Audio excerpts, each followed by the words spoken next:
अधिनियम 1981च्या कलम 8 च्या पोट कलम 3 अन्वये कोल्हापूर जिल्हा सुरक्षा रक्षक मंडळ कोल्हापूर यांचे 13-14 ते 17-18 या वर्षाचे अहवाल, रायगड जिल्हा सर्व अहवाल क्रमांक क, ख, ग, घ, ड, च हे सर्व अहवाल मी सभागृहाच्या पटलावर ठेवतो. अहवाल सभागृहात समोर ठेवण्यात आले. सदर अहवाल विधिमंडळाच्या संकेतस्थळावर उपलब्ध करून देण्यात येतील. संपदा मंत्री. अध्यक्ष महोदय, मी आपल्या अनुमतीने गोदावरी मराठवाडा पाटबंधारे विकास महामंडळ अधिनियम 1998च्या कलम क्रमांक 46(4) अनुसार गोदावरी मराठवाडा पाटबंधारे विकास महामंडळाचा सन 17-18चा वार्षिक लेखा अहवाल सभागृहासमोर ठेवू इच्छितो.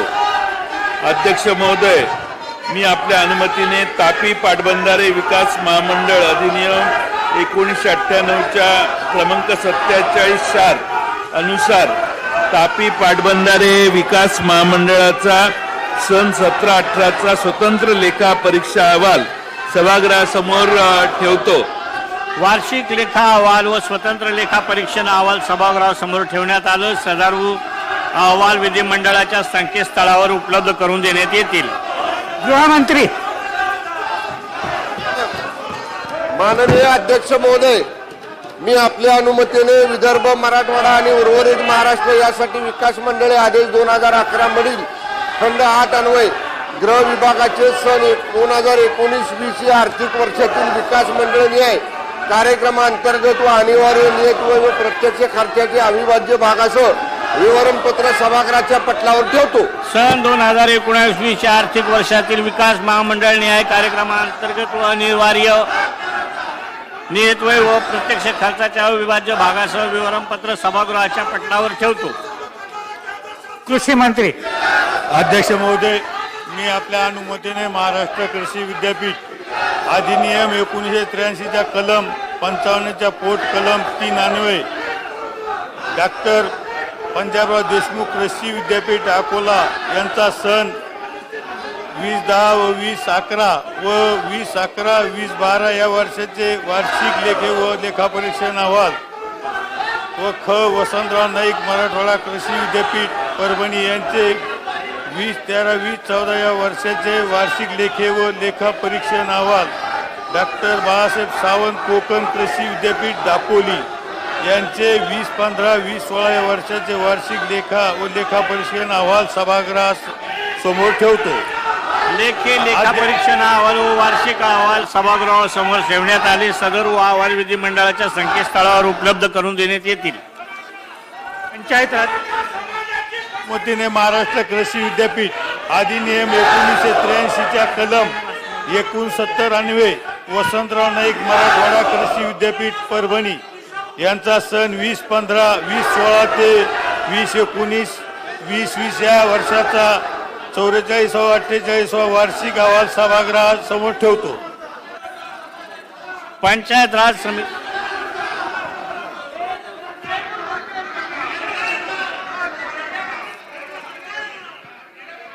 मंत्री महोदय.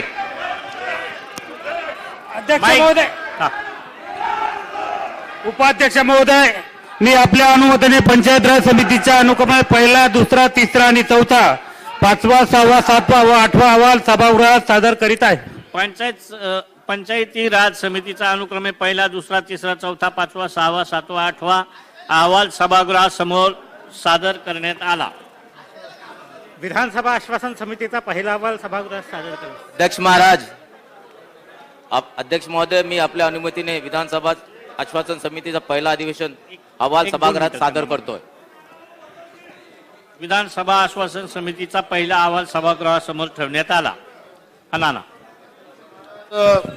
पंचायत राज समितीचा अहवाल आता सभागृहात मांडण्यात आला. अध्यक्ष महाराज, आपलं सातत्यानं या विधानमंडळामध्ये याच्यावर जेव्हा अहवाल येतो त्याच्यावरची चर्चा होते. अध्यक्ष महाराज, हा जो अहवाल मांडला गेलेला अध्यक्ष महाराज, हा जवळपास दुसरा, तिसरा, पहिला, दुसरा, तिसरा, चौथा, 5वा, 6वा, 7वा असा एकाच वेळेस सगळे अहवाल मांडण्यात आले. अध्यक्ष महाराज, सर्व पक्षीय आमदार त्या समितीमध्ये असतात अध्यक्ष महोदय. आणि हा पंचायत राज समिती म्हटलं तर जिल्हा परिषद आणि पंचायत समिती ग्रामीण भागाच्या विकासाच्या दृष्टिकोनातून शासन जेवढं काही पैसे देतात त्या सगळ्यांचं कामकाज आणि या सगळ्या गोष्टीची पाहणी या समिती करते. काय अध्यक्ष महाराज, म्हणजे एकदम सगळं अहवाल मांडण्याचं काही नवीन धोरण आपल्या कार्यालयाच्या माध्यमातून सुरू झालं आणि म्हणून हा का उशिरा आला याच्या मागे कोण आहे, जो कोणी असेल त्याच्यावर कारवाई करणार काय. कारण की अध्यक्ष महाराज या महत्वपूर्ण समितीचा अहवाल एवढा काळ उशिरा देणं ही एका आपल्या विधानसभेच्या सभागृहाची दिशाभूल करणार आहे अध्यक्ष महाराज. आणि म्हणून आपण आम्हाला त्या ठिकाणातून एक आदेश द्यावेत की याच्यामध्ये जो कोणी असेल त्याच्यावर आपण कारवाई करणार का आणि हे पुढच्या काळात असं होणार नाही याची खबरदारी घेतली जाणार का. तपासून चौकशी करू. 4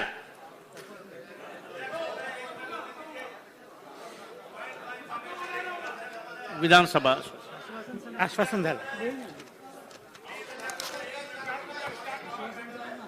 हाय झालं. नाही झालं नाही. नाही. हा.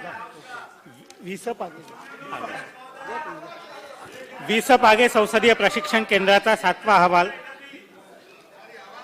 2018-2019 सभागृहाच्या पटलावर ठेवणे.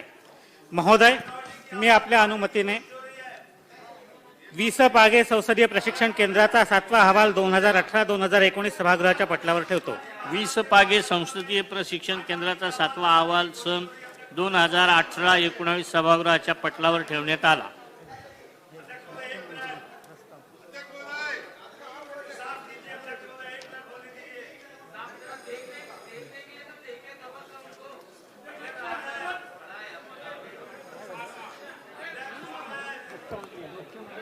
मुख्यमंत्री यांचा प्रस्ताव. मान्य अध्यक्ष महोदय, मी आपल्या अनुमतीने पुढील प्रमाणे प्रस्ताव मांडतो. राज्यात 33 कोटी वृक्ष लागवडीसाठी राबवण्यात आलेल्या विशेष मोहिमेबाबत या विषयावरील दिनांक 3 मार्च 2021 रोजी उत्तरित झालेल्या तारांकित प्रश्न क्रमांक 21,809 ला उत्तर देताना झालेल्या चर्चेच्या वेळी दिलेल्या आश्वासनानुसार याबाबत सविस्तर चौकशी करून अहवाल सभागृहात सादर करण्यासाठी माझ्या अध्यक्षतेखाली 16 विधानसभा सदस्यांची तज्ज्ञ समिती गठीत करण्यात यावी असा प्रस्ताव मी मांडतो. सदर समितीमध्ये खालील सदस्यांचा समावेश करण्यात यावा: नाना पटोले साहेब, आमदार सुनीलजी प्रभू, उदयनसिंह राजपूत, बालाजी कल्याणकर, अशोक पवार, माणिकराव कोकाटे, सुनील भुसारा, शेखर निकम, सुभाष धोटे, अमित जनक, संग्राम थोपटे, ॲडव्होकेट आशिष शेलार, नितेश राणे, अतुल भातकळकर, समीर कुणावर, नरेंद्र भोंडेकर. सदर समिती आपला अहवाल 4 महिन्याच्या आत सभागृहाला सादर करेल. प्रस्ताव असा आहे की राज्यात 33 कोटी वृक्ष लागवडीसाठी राबवण्यात आलेल्या विशेष मोहिमेबाबत या विषयावरील दिनांक 3 मार्च 2021 रोजी उत्तरित झालेल्या तारांकित प्रश्न क्रमांक 21,809 ला उत्तर देताना चर्चेच्या वेळी दिलेल्या आश्वासनानुसार याबाबत सविस्तर चौकशी करून अहवाल सभागृहात सादर करण्यासाठी माननीय राज्यमंत्री वने यांच्या अध्यक्षतेखाली 16 विधानसभा सदस्यांची तदर्थ समिती गठीत करण्यात यावी. सदर समितीचे खालील सदस्यांचा समावेश करण्यात यावा: सन्माननीय नाना पटोले विधानसभा सदस्य, सुनील प्रभू विधानसभा सदस्य, उदयसिंग राजपूत साहेब, बालाजी कल्याणकर, अशोक पवार, माणिकराव कोकाटे, सुनील भुसारा, शेखर निकम, सुभाष घोटे, अमित झनक, संग्राम थोपटे, आशिष शेलार, नितेश राणे, अतुल भातकळकर, समीर कुणावार, नरेंद्र भोंडेकर. सदर समिती हा अहवाल 4 महिन्याच्या आत सभागृहाला सादर करेल.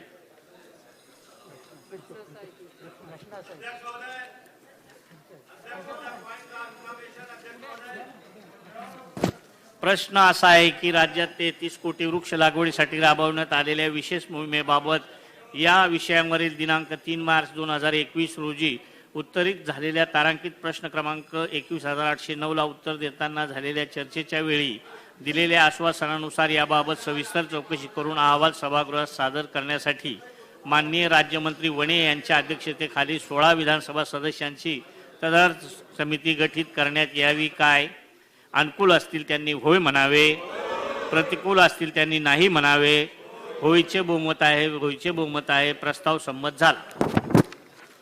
नियम 57 अन्वय प्रस्ताव.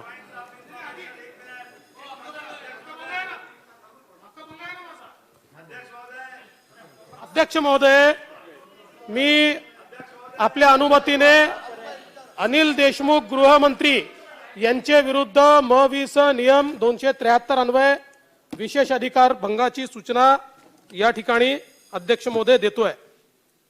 अध्यक्ष महोदय, दिनांक 9 मार्च 2021 रोजी सभागृहात विरोधी पक्षाकडनं श्री मनसुख हिरेन यांच्या मृत्यू प्रकरणी पोलीस अधिकारी सचिन वझे यांच्यावर कारवाई करण्याची मागणी करण्यात आली असता गृहमंत्री यांनी श्री अन्वय नाईक यांची हत्या झाली त्याबाबतची तक्रार त्यांची पत्नी अक्षदा नाईक व मुलगी श्रीमती आज्ञा नाईक यांनी दिली. सर्वात महत्त्वाचा विषय म्हणजे माननीय श्री देवेंद्र फडणवीस हे मुख्यमंत्री असताना श्री अन्वय नाईक यांची केस त्यांनी दाबली असे विधान केले. तसेच या विधानाची त्यांनी द्विरुक्तीही केली. या संदर्भात प्रथमतः मी आपल्यास निदर्शनास आणून देत इच्छितो की अन्वय नाईक यांची हत्या झाली नसून त्यांनी आत्महत्या केल्याचे पोलीस तपासात स्पष्ट झाले आहे. त्यांच्या व्यवसायाच्या अनुषंगाने कथित थकबाकी असलेली रक्कम न मिळाल्याने त्यांनी आत्महत्या केल्याचे त्यांची पत्नी व मुलगी यांनी म्हटले आहे. त्या प्रकरणाच्या अनुषंगाने माननीय सर्वोच्च न्यायालयाने क्रिमिनल अपील क्रमांक 742/2020, 743/2020, 744/2020 यामध्ये दिलेल्या न्याय निर्णयामध्ये सदर प्रकरणी भाष्य केले आहे. या न्याय निर्णयामध्ये सर्वोच्च न्यायालयाच्या यापूर्वीच्या विविध संबंधित निर्णयाचा उहापोह केल्यानंतर प्रस्तुत प्रकरणाच्या प्रथम खबरी अहवालाच्या तपशिलाच्या अनुषंगाने पुढील प्रमाणे नमूद केले आहे. Prima facie on application of the test which has been laid down by this court in a consistent line of authority which has been noted above, it cannot be said that the appellant was guilty of having abetted the suicide within the meaning of section 306 of IPC. यावरनं स्पष्ट होते की आत्महत्येस प्रवृत्त केल्याच्या या प्रकरणामध्ये अपिलार्थी असलेल्या व्यक्ती या दोषी असल्याचे सकृतदर्शनी दिसून येत नसल्याबद्दल सर्वोच्च न्यायालयाने स्पष्ट अभिप्राय नोंदवलेले आहेत. माननीय सर्वोच्च न्यायालयाने प्रथम खबरी अहवालाच्या अनुषंगाने नोंदवलेले उक्त अभिप्राय विचारात घेता तत्कालीन सरकारच्या कालावधीत संबंधित पोलीस अधिकाऱ्यांनी केलेली कारवाई उचित होती हेच सिद्ध होते. त्यामुळे सदर प्रकरण दाबण्यात आले असं म्हणण्यामध्ये कोणताही अर्थ उरत नाही. इतकेच नव्हे तर असे म्हणणे म्हणजे सर्वोच्च न्यायालयाचा सरसरा अवमान केल्यासारखा आहे. माननीय गृहमंत्री एका जबाबदार पदावर कार्यरत आहेत. या प्रकरणाची तसेच प्रकरणातील न्यायालयीन निर्णयाची त्यांना पूर्ण कल्पना आहे. असे असतानाही त्यांनी जाणीवपूर्वक माझी बदनामी करणारे, माननीय सर्वोच्च न्यायालयाचा अवमान करणारे तसेच सभागृहाची दिशाभूल करणारे वरील विधान केले आहे. या संदर्भात कौल शेखदर यांच्या practice and procedure of parliament या ग्रंथात 7वी आवृत्ती पृष्ठ 316 वर पुढील प्रमाणे नमूद केले आहे. In order to constitute a breach of privilege और contempt of the house it has to be proved that the statement was not only wrong or misleading but it was made deliberately to mislead a house.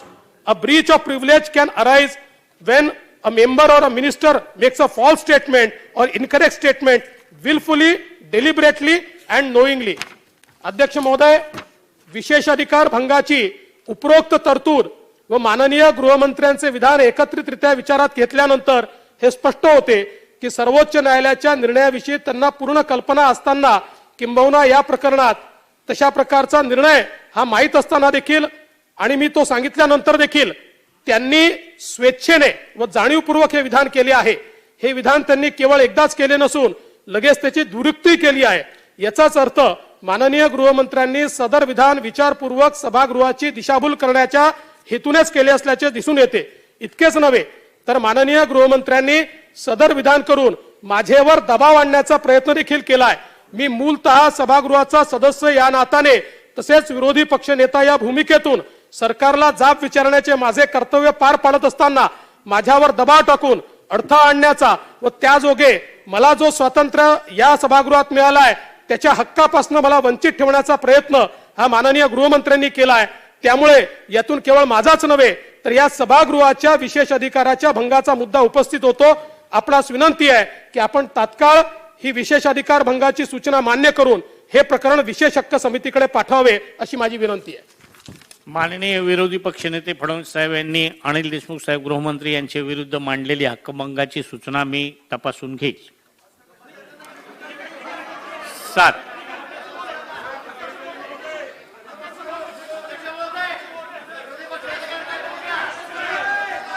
हा, 1-2 मिनिटात. अध्यक्ष महोदय, महाराष्ट्र विधानसभा नियम 273 अन्वये मी हक्कभंगाची सूचना या ठिकाणी देत आहे. अध्यक्ष महोदय, 4 मार्च 2021 रोजी ग्रामपंचायत उमराणी यांच्यातर्फे आयोजित करण्यात आलेल्या कार्यक्रमासाठी जतचे माजी आमदार, त्याच्याबरोबर जिल्हा परिषद अध्यक्ष, सांगली महिला बालकल्याण परिषद सभापती महोदय. हा, अध्यक्ष महोदय, नवीन लोकांना जरा डिस्टर्ब केलं का? आपल्यावर माझा आपल्यावर कुठलाही हेतुआरोप नाही, पण आज कदाचित या साईडची मशीन बंद झाली असेल तर ती प्लीज आपण जरा एकदा यांना दाखवून ती सुरू होईल असा प्रयत्न करावा. ओपन आहे. नाही असं वाटतंय, कारण आज विरोधी पक्षाकडे पाहायचंच नाही. अध्यक्ष महोदय, मी एक विशेष अधिकार भंगाची सूचना मांडली आहे. मला अजून एक विशेष अधिकार भंगाची सूचना मांडायची आहे. आताच जे काही विधान अशोक चव्हाण साहेबांनी केलं ते पूर्णपणे असत्य आणि अध्यक्ष महोदय दिशाभूल करणार असल्यामुळे मला दुसरी विशेष अधिकार भंगाची सूचना अशोक चव्हाण यांच्या विरुद्ध मागायची आहे. अजून एक मांडायची आहे. मी त्याची सूचना मी विशेष अधिकार भंगाची सूचना मांडतोय, हक्कभंग मांडतोय. अध्यक्ष महोदय, मी निवेदनावर चर्चा करत नाही, मी हक्कभंग मांडतोय त्यांच्यावर. अध्यक्ष महोदय,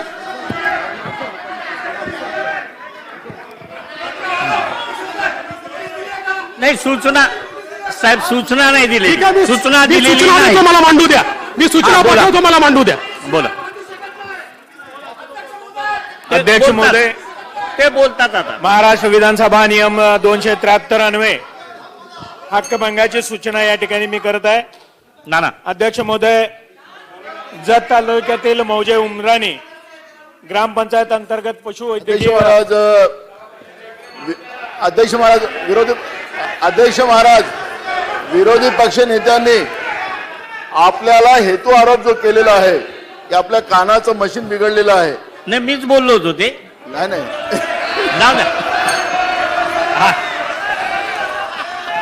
अध्यक्ष महोदय, महाराष्ट्र विधानसभा नियम 273 अन्वये हक्कभंगाची सूचना या ठिकाणी मी करत आहे. माझ्या सांगली जिल्ह्यातील जत तालुक्यातील उमराणी ग्रामपंचायत अंतर्गत नूतन पशुवैद्यकीय दवाखान्याच्या श्रेणी 1 च्या पायाभरणी शुभारंभ दिनांक 4 मार्च 2021 रोजी घेण्यात आला. या कार्यक्रमासाठी शासकीय यंत्रणा राबवण्यात आली. असे असताना मी जत विधानसभा मतदारसंघाचा विद्यमान आमदार असताना या कार्यक्रमास मला निमंत्रित करण्यात आलेले नाही. तसेच या कार्यक्रम पत्रिकेवर सुद्धा नाव टाकण्यात आलेलं नाही. ही सरपंच व उपसरपंच मौजे उमराणी तसेच संबंधित अधिकारी यांनी जाणीवपूर्वक हेतुपुरस्कर केलेली असल्याने माझा अवमान करण्याचा प्रयत्न केलेला आहे. या माध्यमातून करण्यात आलेली आहे. अध्यक्ष महोदय, त्या अधिकाऱ्याची इतकीच मजल केलेली आहे की अध्यक्ष महोदय, संबंधित कॉन्ट्रॅक्टर तिथं उपस्थित नसल्यामुळे ते कॉन्ट्रॅक्टर कॅन्सल करा म्हणून सदरचा प्रस्ताव जिल्हा परिषदेला पाठवलेला आहे. त्यामुळे अध्यक्ष महोदय, संबंधित अधिकाऱ्यावर किंवा त्यासाठी मी या ठिकाणी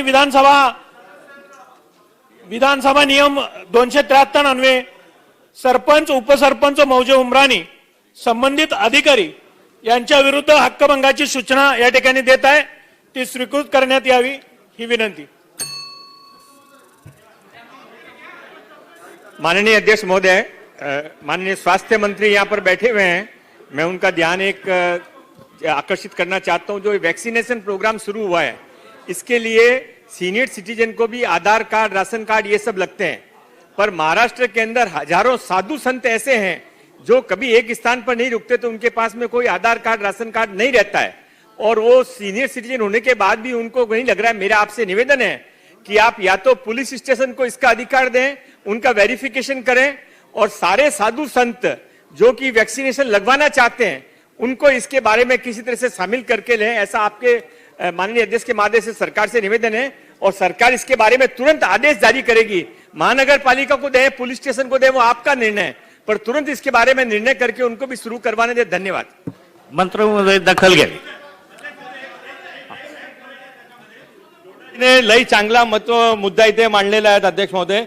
फक्त साधू संत नव्हे, कोणी असेल ज्यांच्याकडे जे रिलिजियस हेड आहेत, रिलिजियस हेड ते धार्मिक गुरु आहे, कोणताही रिलिजनचा असेल, कोणताही मजहबाचा असेल, ते साधू असेल, संत असेल, फादर असेल, मौलाना असेल, मौलवी असेल, त्यांच्याकडे अगर पुरावा नाही, आधार कार्ड नाही, त्यांना समावेश करायची सरकारला नोंद घ्यावी. नोंद घ्यावी. अध्यक्ष महोदय, मैं आपका धन्यवाद करता हूं. अध्यक्ष महोदय, चलिए देर आए दुरुस्त है. अध्यक्ष महोदय, हंगामा खड़ा करना मेरा मकसद नहीं, मेरी कोशिश है सूरत बदलनी चाहिए. अध्यक्ष महोदय, मुझे खुशी हुई कि मंत्री जी ने मराठा आरक्षण पर अहवाल पेश किया. अध्यक्ष महोदय, 5% मुस्लिम आरक्षण पे जो अध्यक्ष महोदय कोर्ट ने लीगल कर दिया है, और इसी हाउस के मंत्री ने जब ये सरकार बनी तो कहा कि हम मुस्लिम रिजर्वेशन देने जा रहे हैं, बहुत खुशी मनाई गई. अध्यक्ष महोदय, समय बीतता जा रहा है, ये सरकार सेकुलर है, और इस सरकार में बैठे हुए लोगों ने बार बार कहा था कि मुसलमानों को रिजर्वेशन 5% जो वीकर सेक्शन का है, जो हाई कोर्ट ने लीगल ठहराया है, उसे मिलना चाहिए. लेकिन बार बार बोलने के बाद भी आज तक रिजर्वेशन नहीं मिला. अध्यक्ष महोदय, इसकी वजह क्या है, क्यों नहीं मिल रहा है? एक समाज जो कमजोर है, जो माइनॉरिटी में है, उसके साथ इस छत्रपति शिवाजी महाराज के राज में, महाराष्ट्र में ये नाइंसाफी कबूल नहीं है हमें. अध्यक्ष महोदय, हम डिमांड करना चाहते हैं कि आज आखिरी दिन है हाउस का, आज इसका अहवाल पेश किया जाए कि ये 5% रिजर्वेशन कब मिलेगा, और नहीं मिलेगा तो क्यों नहीं मिलेगा, ये जवाब हमको चाहिए आज. अध्यक्ष महोदय, आप हाउस को कहिए कि अभी इसका जवाब दे हमारे को. धन्यवाद आपका. सरकारने नोंद घ्यावी. 7 उपमुख्यमंत्री तथा वित्त मंत्री यांचा मवेसा नियम 57 अन्वय प्रस्ताव. अध्यक्ष महोदय, मी आपल्या अनुमतीने अर्थसंकल्पातील अनुदानाच्या साठीच्या मागणीच्या चर्चा व मतदान संदर्भात विधानसभा नियमातील 251 मधील 10 दिवसांच्या कालावधीची जी तरतूद आहे ती महाराष्ट्र विधानसभा नियमातील नियम 97 स्थगित करण्यात यावी असा प्रस्ताव मांडतो. प्रस्ताव असा आहे की अर्थसंकल्पातील अनुदानांवरच्या मागण्यांवर चर्चा व मतदानाच्या संदर्भात विधानसभा नियम 251 मधील 10 दिवसाच्या कालावधीबाबतची जी तरतूद आहे ती महाराष्ट्र विधानसभा नियमातील नियम 57 अन्वये स्थगित करण्यात यावी. प्रश्न असा आहे की अर्थसंकल्पातील अनुदानासाठी मागण्यांवर चर्चा व मतदानाच्या संदर्भात विधानसभा नियमातील नियम 251 मधील 10 दिवसाच्या कालावधीबाबतची जी तरतूद आहे ती महाराष्ट्र विधानसभा नियमातील नियम 57 अन्वये स्थगित करण्यात सभागृहाची अनुमती आहे काय? अनुकूल असतील त्यांनी होय म्हणावे, प्रतिकूल असतील त्यांनी नाही म्हणावे. होयचे बहुमत आहे, होयचे बहुमत आहे. प्रस्ताव संमत झाला. सन 2021-22च्या अर्थसंकल्पातील अनुदानाच्या मागण्यावर चर्चा व मतदान. पहिला व शेवटचा दिवस.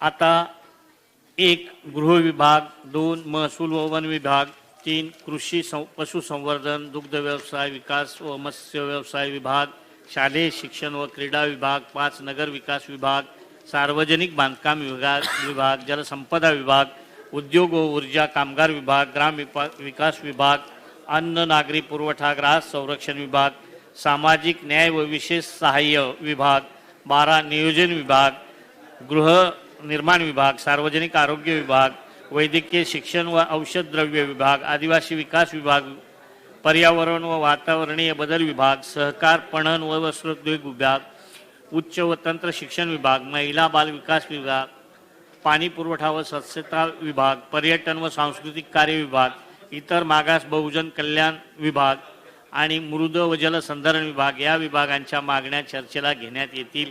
विभागांच्या मागण्यांचा तपशील सदस्यांना टपाल खानाद्वारे वितरित करण्यात आला आहे. कपात सूचना देण्याची मुदत सोमवार दिनांक 15 मार्च 2021 रोजी सायंकाळी 5 वाजेपर्यंत निश्चित करण्यात आलेली असल्याने मान्य कपात सूचनांची यादी सदस्यांना स्वतंत्रपणे वितरित करण्यात येईल. या चर्चेसाठी चर्चारोधाचा वेळ उपलब्ध आहे. यापैकी सत्तारूढ पक्षास संबंधित मंत्र्यांच्या उत्तरासह निम्मा वेळ व विरोधी पक्षास निम्मा वेळ देण्यात येईल. सदस्य वेळेचे बंधन पाळून मला सहकार्य करतील अशी अपेक्षा करतो. आता चर्चेला सुरुवात करावी.